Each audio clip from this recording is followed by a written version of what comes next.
The Final Furlong podcast is proudly brought to you by Jeff Banks Bet. Get up to £500 refunded as real money for new Jeff Banks online accounts after your first month of betting. Use promo code FFP500 at jeffbanks.bet. Is Majborough an ATM machine in the Arkle? Yeah, that'll win. Yeah, that'll win. I'd be debating which is the bet of the week. It's between Gallop and Deschamps and Majborough for me. Yeah, there's nothing close to those two in terms of a certainty. Now, there's no such thing as a certainty in racing. Trust me. Gamble responsibly. You look, if Norton's coin come in a Gold Cup at 100 to 1, then that's enough for the rest of your lifetime. But Majborough up on the Deschamps falling at the last. Oh, jeez. The Turners. Majborough is brilliant horse. It's just a huge pity that Sergino's out. I think it would have been a brilliant ding-dong battle. And if they were like 4 to 7 and 2 to 1, I would probably have backed Majborough just because of the price.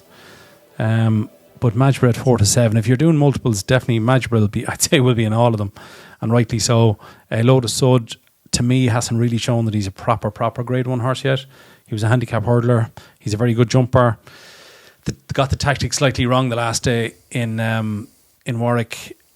Got there way too soon and ended up getting very tired in the last furlong.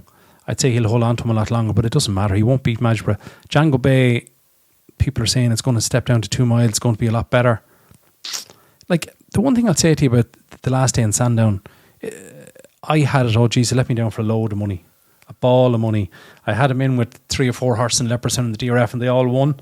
Oh no. Anyway, thankfully he wasn't the last leg or it would have been tears. So Django Bay gets beat a short head, right? But what I'll say to you, so I backed him and I was cheering for him, and he's outpaced at the pond fence at the third last, and then he stays on again. So he just didn't scream to me. What I'd say to you is, if he ran that day over 2.5 and he comes there tanking and gets beat a short head, you say, oh yeah, he needs to drop and trip.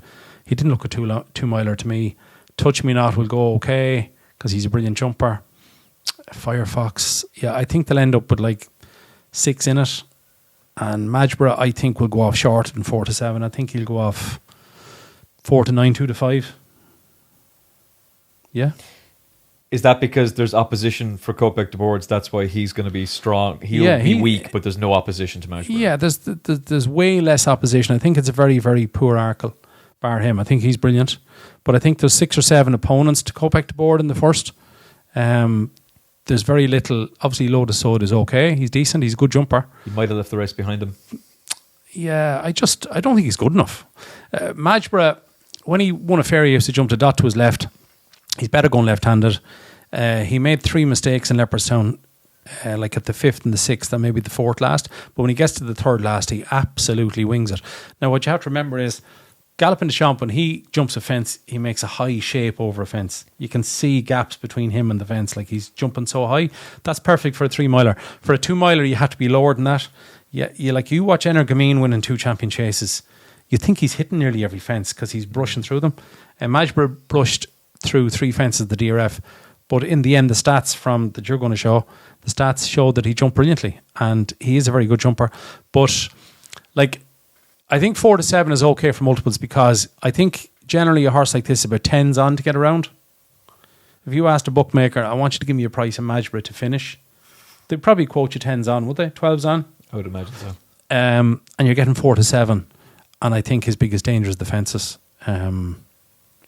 But yeah, I think him or Gallopin might have a danger on good ground in Banbridge, but Majborough, I don't really see much of a danger, no.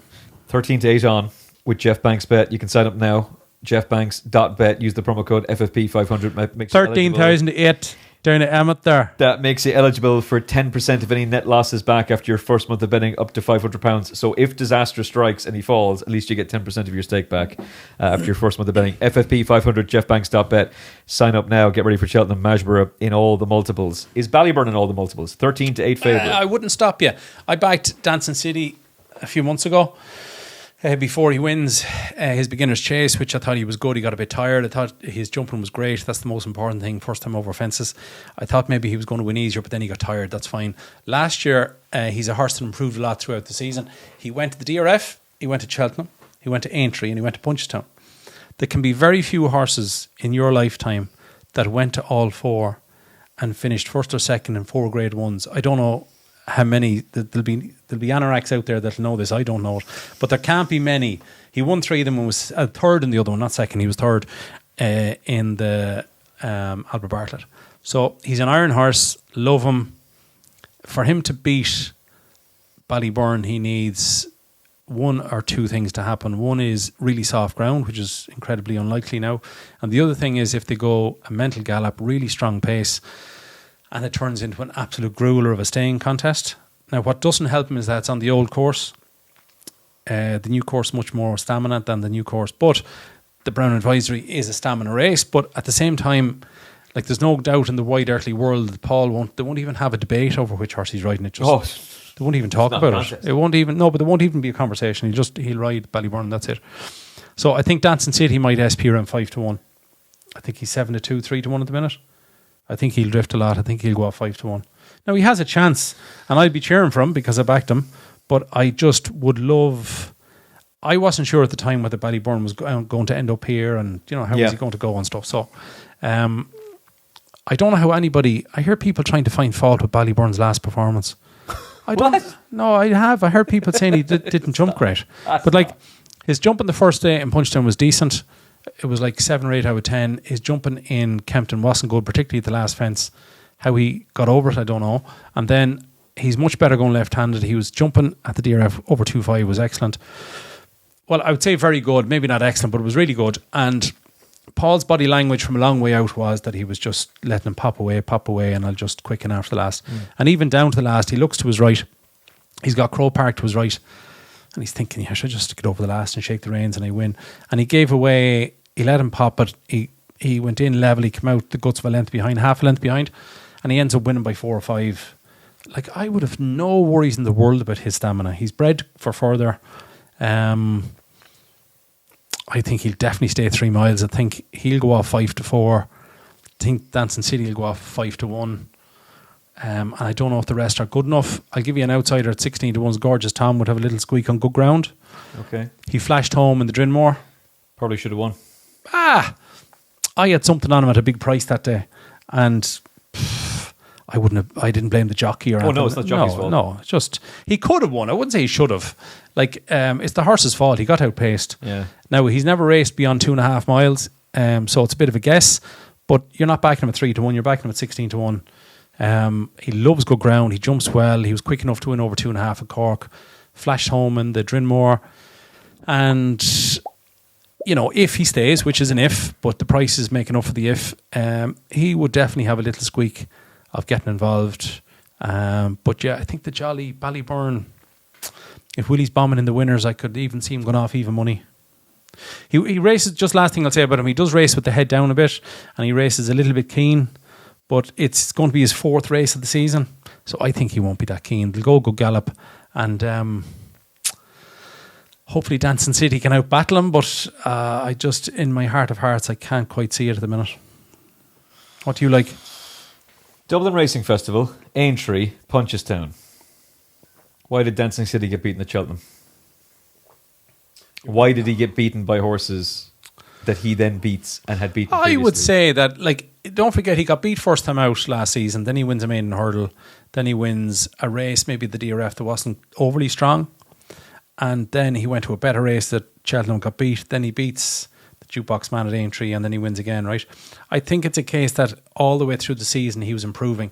I don't think necessarily that his third in the Bartlett, first time outside Ireland, it was a better race. I think overall his season improved, and I think this season he'll definitely improve each run.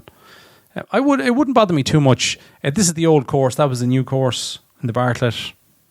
I wouldn't panic about it yet, but maybe it's a little thing. But I have a feeling he would be. He might actually still be Patrick Mullen's ride, but I have a feeling he'll be Patrick Mullen's ride.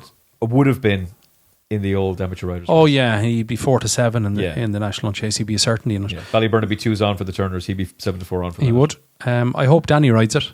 Oh, absolutely. Because I backed Danon City, so I hope Danny rides it. But I have a sneaky feeling Patrick will ride him. To me, the professionals are way ahead of the amateurs, but that's absolutely. Just me. And if Danny doesn't get more rides than Patrick, I wouldn't see that as being right, personally.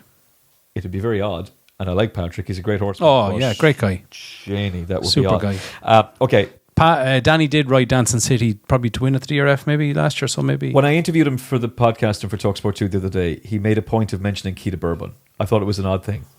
Key to Bourbon, yeah. Won in Gorham Park just about, so I'd say the extra trip will suit him. I just wonder, is he going to be riding him? Oh, maybe, yeah. Step up and trip will definitely suit him. Ran well in the Martin Pipe last year, yeah. Yeah. He'd be interesting for point of view of staying on. I think Stellar Story will stay on best of all. He'll be a good second to a very impressive Ballyburn. Okay, just Stellar Story with his jumping. He does make the odd mistake, but if he jumps well, he'd be staying on. Definitely staying on anyway. He'd stay forever. Yeah, and I'd just say on Ballyburn, if you're going to say, oh, but Crow Park jumped the last ahead of him at the DRF. You sound like my teenage daughter when you do that voice. There's a few racing pundits that sound like that, aren't there? And I'd say to the daughter, what did I? She go, yeah, Dad, whatever. It's exactly what you just said. There are a few racing pundits that would sound that way. So to make somebody sound stupid, you put on a stupid voice. Crow Park has won multiple graded races, including a Grade 1 this season. He's massively improved over fences, and Ballyburn is pulling away from him as they go to the line. Oh, he's only getting going at 2.5, yeah. Back in your box, he goes and wins. National Novices Chase. We'll race through this very, very quickly. Can you crack? I was super confident about Haiti Couleurs, and then I had lunch with you today, and now I'm terrified. Haiti Couleurs is a great chance, and so is Transmission. The two of them ran over hurdles the last day. The both of them stay very strongly. You get the impression that Transmission has really, really, really been kept for this. Patrick gave it a super ride to win back in the day. Yeah. And since then, they've thought, oh yeah, how can we plot our way to this race? And they've done a good job. Haiti Couleurs is very good. Good jumper, stays very, very strongly, course form. I just think now is the hour. They made a bit of a boo-boo. I don't know, did they know all the regulations and the rules and the conditions for this race? Because they should have finished 4th in the race on the 31st of December at Punchestown. They finished 5th. The horse that was 4th is an ordinary horse. They probably could have finished 4th that day, but I don't know, did they know to finish 4th? and then they went to Navan and they had to finish 4th, and they did, but they went from 125 to 135, and then they got £4 last Tuesday from the English handicapper, which is fair enough. 139. The other thing, slight negative for now is the hours that he would love soft ground. He's not going to get soft. It's the last race of the day on the Tuesday. Please, please, please turn on the taps. But yeah, I've backed now as the hour, and I'll back him again. I'll see your Haiti Couleurs and I'll raise you one. Look at who knows. It's a competitive race. It's a handicap. I was so bullish. I'm not bullish anymore. I think you need to have a little savour now as the hour. Oh. Don't lose on the race now if he wins. Hear me? Absolutely. I might be gutless and just be cashing out. I think we helped your Cheltenham last year with the Kim Mjra winner. Helped it? You made it spectacular. We don't know the way you're thinking. And it would have been straight to Dubai. No waiting around. No trying to look for the best value flights. Straight to Dubai. Had Key to Bourbon managed to get the job done in the Martin Pipe. You had us in great form last year. So no pressure this year. Novice Handicap Chase. Jack Richards, Novice Handicap Chase. Okay, so I'm going to give you a little theory. We're rabbiting on here for a good while already, so I'll try and keep this as succinct as I can. Asian Master, right? This mightn't work out at all, but it's an interesting one. What do you call the John Joe horse? Springwell Bay, right? I think he's off 157 or something. So something has to stay to keep the weights as they are. Just let's pretend that the weights are going to stay as they are for the moment, right? Asian Master is due to carry 11 stone 2. Thomas Costello claims 7. Take 7 off 11.2, it gets you to 10 stone 9. The most, I've found this out since because I asked somebody to find out and they did. The most the BHA will allow somebody ride overweight is £3. So he has to ride 10-12. The chap is 6'5". If the weights stay as they are now, they probably mightn't, but I'm just saying if they did, he won't be able to do 10 stone 12, even £3 overweight. And if that's the case, then a professional will have to ride. Now, if Danny Mullins rides this horse off 140 odd, it's 144 it's off, something like that. So yeah, I'm looking at the Jeff Banks person. The race card. I think that peaceful colour. I think that the step up and trip is a massive help to Asian Master. Now, I have no issue with Thomas Costello. He gave it a good ride in the Supreme last year, right? Cracking ride. Now, he was no claim because it was grade 1. Now, if he does run and Thomas Costello rides... 144. So he's claiming 7 this year, which is, So even if Thomas Costello rides it, he's claiming 7 this year that he wasn't allowed claim in the Supreme. Okay? Right? You got me? Yeah. And it's stepping up trip to 2.5 miles. But if the weights come out on Tuesday morning and here's Asian Master, and at 12 o'clock, 1 o'clock you see Danny Mullins. DM. If you see DM, I'll be jumping on board. So I'm just saying to you, this is one example of where you can get value on the week of the races if you keep your eyes open. But a professional jockey on Asian Master stepping up on trip to 2.5. Massive chance. Jaguar was very good. Best he jumped. He won at Cheltenham off 132. He went up £7 to 139. He's a massive chance. Nürburgring has been kept for this. Big eye catcher a few times. Never put into the race at Christmas whatsoever. But his jumping is just only okay. It's not great. Yeah. Answer to Cave has a chance, but he needs soft ground. Caldwell Potter has absolutely no chance. I couldn't have him at all in my mind. So I've heard people talking this fella up. No. It's going to be decent ground. No chance. He needs it a bog. I wouldn't say he'll even run. I'd be shocked if he did. Don't back him, anti-pose. Don't back him at all. I couldn't have him at all. That fella's got absolutely zero chance. Zero chance of winning, yeah. Jordans has a chance. Wasn't knocked about in a grade 1 at Limerick at Christmas, but they ran him in the wrong race because I think he's up to 147 or 148, which is a lot. But yeah, I'm just saying to you, next Tuesday, keep an eye on the jockey booking for Asian Master, and if it's a professional, if things fall his way, I think he's got a great chance, and he has a chance with Thomas Costello riding him claiming 7 this year, which he wasn't allowed to claim last year. I'm starting to get a little bit nervous here. I'm racing through prices, and I don't see an entry for Gericault Roque, which is making me panic a little bit. Oh no, he's still in. God. What would you make of him, by the way? He's missed quite a bit of time, but he's very well handicapped now. Wouldn't be for me, but why do you like him? Placed in the Ultima behind Cork Rambler for one thing. Okay. Off a mark of 136. Then placed in the Hennessy. Still a maiden over fences, so he can go for an novice if they wanted, but they're going to go for a big handicap. At what age is he? Very, very classic. He's only 9. Okay. 9's getting on a bit. It's like me and you. We're just starting to get a little bit too old. Yeah. Mark of 131. Especially me. No. You look younger than I do. And technically I'm older. 138 when he was second to Cork Rambler, 139 when he was third to Lemilos. Okay. Like, he's just chucked in off that mark as long as the ability is there. And he shaped really well at Windsor on a track that probably wouldn't have suited him. Windsor, I wouldn't say it would suit a lot of horses. Yeah. It's a funny sort of a track, isn't it? Yeah. Oh, it very much is. Twisting and turning all the time. Okay, best novice handicap chase bet. Best novice handicap chase bet. So of the 2 races, now is the hour. Best, most confident novice winner. Oh, well, sure, Majborough is certainly. That's no good to you. What are we looking at? The Brown Advisory. Is that it? Yeah. Basically, Majborough or Ballyburn. I'd say do a double. There you go. 4 to 7 and 6 to 4 is roughly somewhere between 5 to 2 and 11 to 4. Because 4 to 6 and 6 to 4 is roughly 3 to 1. See, I'm trying to remember. I'm trying to remember how bad I felt when Annie Power fell and nearly killed Ruby Walsh and nearly killed herself as well. And just remember that this stuff can happen. And also that race was at 4 o'clock, and so was the champion hurdle this year, which Yeah. I think is a mistake. Anyway, go on. But Cheltenham lacks depth this year. There are some horses that just stand out a mile, and it could happen. It could happen that this is the year where they all just go in. Straight to Dubai. The Final Furlong podcast is proudly brought to you by Jeff Banks Bet. Get up to £500 refunded as real money for new Jeff Banks online accounts after your first month of betting. Use promo code FFP500 at jeffbanks.bet.